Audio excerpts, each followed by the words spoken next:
Hey guys, welcome back to Chocolate Covered Pages. I'm Kiona, and today I am going to be talking about some young adult fiction that I really love that is written by Black authors. So let's get into it.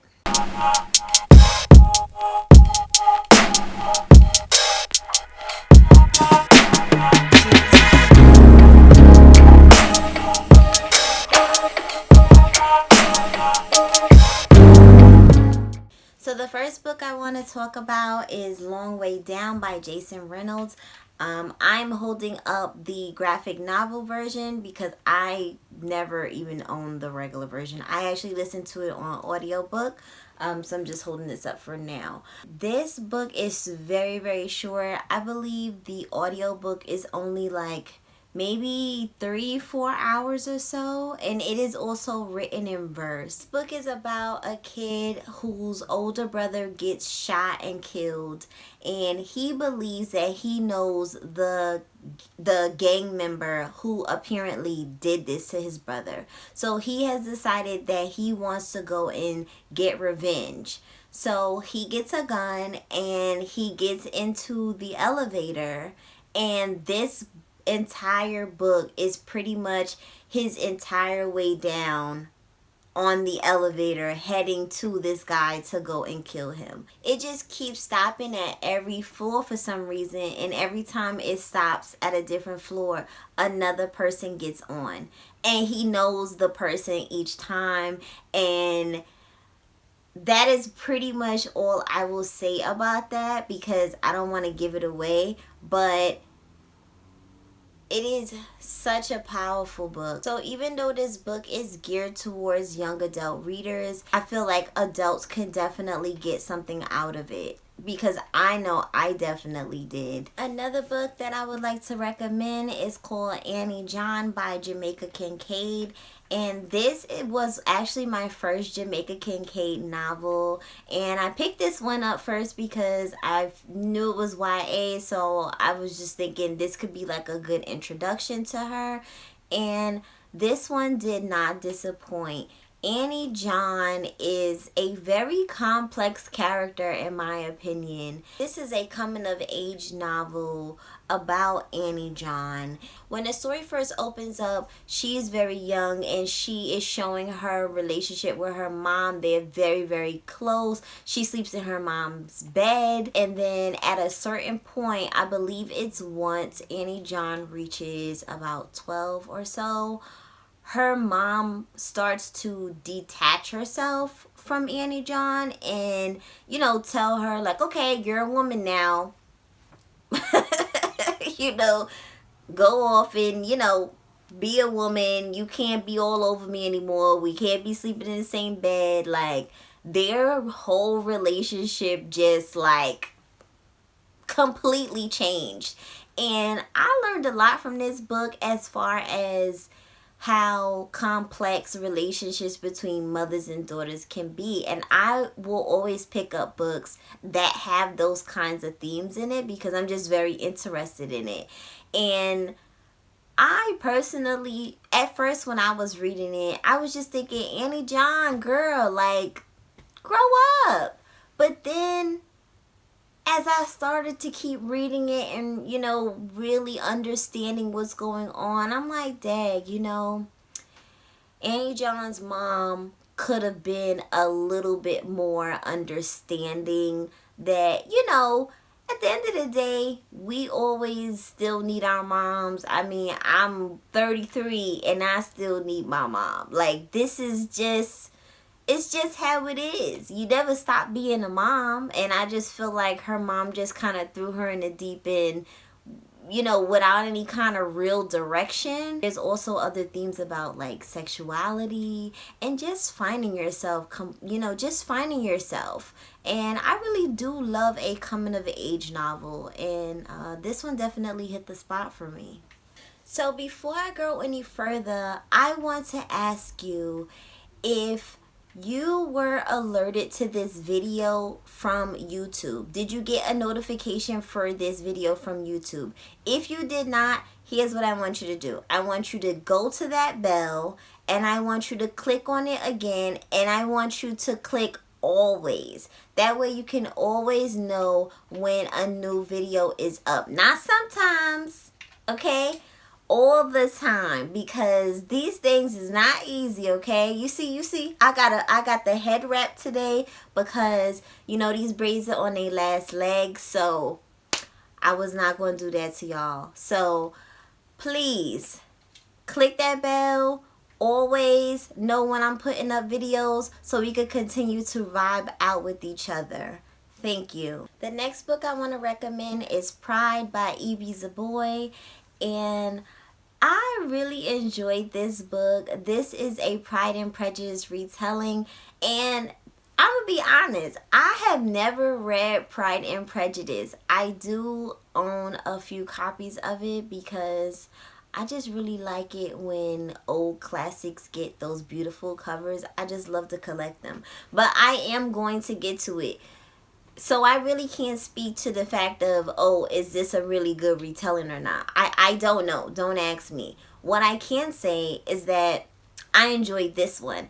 I listened to this on audiobook, and the reason why I listened to this one on audiobook is because it is narrated by the Elizabeth Acevedo. And if you know Elizabeth Acevedo, her voice is just heavenly. So whatever she wants to narrate, I'm going to be listening to. So anyway, this book is about Zuri, and Zuri is living in Brooklyn, and she meets the new neighbors who have moved in across the street, the Darcys, as you know, Darcys from Pride and Prejudice. So Darius Darcy, who is it's two brothers that live there, and one of the brothers, Darius and Zuri have like a really strange relationship where they can't really stand each other. Their siblings really like each other, which is kind of like forcing them to be in certain places at the same time. But Zuri and Darius cannot freaking stand each other. Specifically, Zuri cannot stand Darius' ass. Like, and I can see why, because Darius is so like, he's a little conceited. I don't know.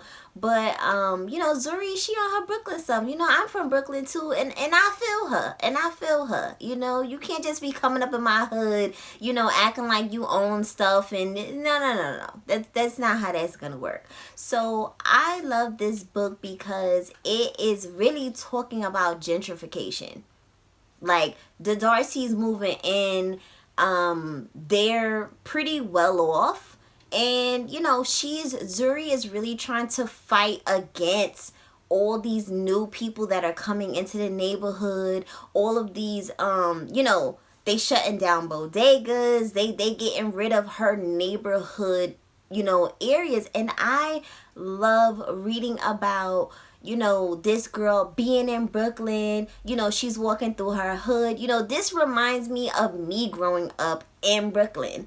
I don't live in Brooklyn anymore, but it really brought me back to my own roots, and it's also a coming of age novel as well. We see Zuri really starting to kind of grow up and figure out, like, who she really wants to be in life, and also whether or not Darius fits into that. I mean, this book is just good. This book is just really, really good. I just want to say that, like, I am very particular about my young adult books that I even bother to pick up, let alone finish. I love to read young adult novels that are specifically written by authors of color. Specifically. And when it's like a YA contemporary, it needs to be about something. It can't just be about this girl going to school every day and just nonsense. I cannot take it. But I love YA fiction that is written this way. And plus the author is Haitian. And I mean, it's just so much it's just such a richness to this book, period. Culture, and just I just love it. I just love it. Definitely pick that one up. The next book I want to recommend is Dear Martin by Nick Stone. We follow Justice. He's a young black boy, and he is at the top of his class. He is pretty much on the road for Ivy League schools for sure. But to police and everyone else around him, he is still seen as a threat because he is black. And one day he is driving in a car with his friend, and they're blasting music. You know how kids do, blasting music, and an older white guy who is pretty much an off-duty cop, he pulls up beside them. There's some words between them, and shots are fired. That scene itself, me reading that scene just had me in tears. I'm not gonna lie, this book is very, very hard hitting. Think of The Hate U Give by Angie Thomas, but from a young boy's point of view, and I really enjoyed reading from Justice's point of view because he just had, I feel like Nick Stone really got the voice right.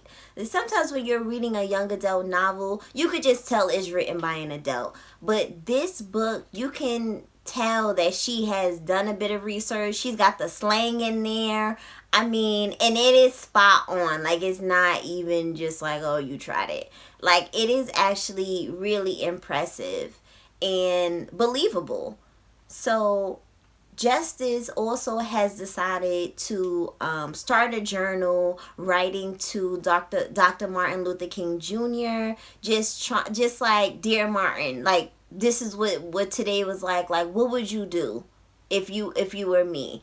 And I love that aspect of this book where he starts writing these letters because he wants to, he wants to do better. He wants to try and do better, but there's so much craziness happening around him. He's going through stuff with his classmates. He's got white classmates that don't understand, what it's like to be a black kid growing up and how hard it is, especially when you're being put in these types of situations. So I really enjoyed this novel. Definitely would recommend, of course. I'd recommend this entire list because I'm saying it, of course. So you want to pick this one up if you haven't read it already. The next book I want to recommend is The Poet X by Elizabeth Acevedo. And again, I've listened to this one on audiobook because Elizabeth Acevedo is narrating it. So why not? The physical book is actually written in verse. And I find that when books are written in verse, it is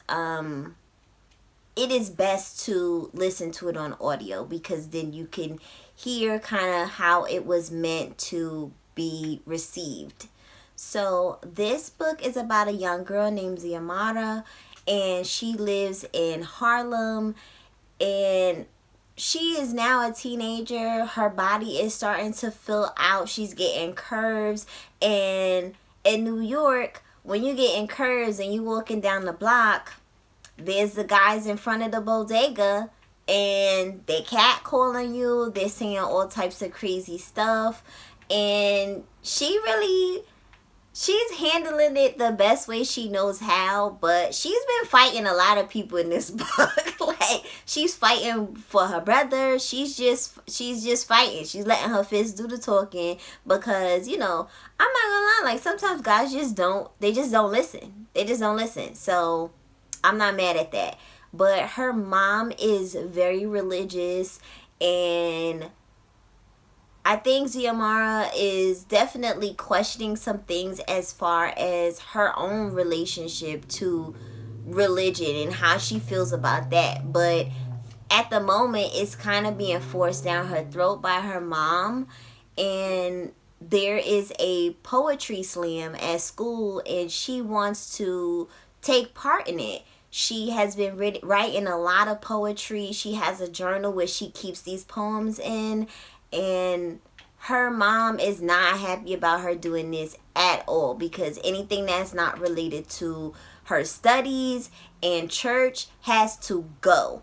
And I love how this book is such a coming of age as far as her trying to find out what she wants to do in life. Yeah, this is what your mom wants you to do, but she's getting to a certain age where she's trying to find her own way. And I really love that about this book, because young girls go through this all the time, and this is a perfect book to put in the hands of a young lady. The next book I want to recommend is The Good Luck Girls by Charlotte Nicole Davis.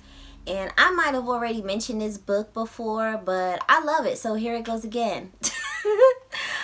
This is a young adult fantasy novel. I just feel like it just doesn't get the love that it deserves. Like, why aren't more people talking about this book? This book is so good. So these girls are, this is a world where girls are sold to a welcome house. And a welcome house is just another term for a brothel. And these girls, they're working in this brothel. When they reach the age of 16, now they have to start working, which means sleeping with men. When they're younger than 16, they just kind of clean up. So one of the girls, when she reaches 16, she has, now she is with her client. She accidentally kills him. So she knows that if somebody finds this man dead, she's dead. So she decides, her and 4 other girls, they decide to make a run for it. So they all sneak out of this good luck house and they make a run for it. They are cursed with these markings on their face that lets everyone know that these are good luck girls. So they go on this journey basically looking for this place that they've heard about where they could get their markings removed and live a normal life. When these girls are on this journey, like, first of all, I love books where characters go on a journey. Like, that is so exciting to me. I just love it. And just seeing like different characters that they meet, and some of the people that they meet are not even people. They meet in monsters. There's also humans shooting at them. But these girls are fierce, okay? They are not afraid to get dirty. They're not afraid to bust a gun. Like, I'm like, these are some badass girls, okay? And I was enjoying every bit of this story. There is queer representation in this book. I just loved everything about this book, and I cannot wait for book 2 to come out, because I need to know how this progresses for sure. So definitely pick that one up as well if you have not heard about it. I know I have talked about these books already, so I am just going to say that they are honorable mentions, okay? And that's gonna be Tiffany D. Jackson. I know you're probably like, again. I know. I'm not gonna go at length. I'm just going to, just in case you missed the other videos. Okay, so Grown by Tiffany D. Jackson, Allegedly by Tiffany D. Jackson, and Monday's Not Coming by Tiffany D. Jackson. These are all young adult thrillers. They're all amazing. They will all blow your mind. They'll make you angry, sad, all of the above, okay? And they will also, at the end, surprise the shit out you. So I could not make this video without mentioning the queen. I'm sorry. So anyway, that is it for this video. Thank you so much for rocking out with me. Subscribe if you haven't already. Hit me with a like if you enjoyed it. And I'll see you next time. Bye.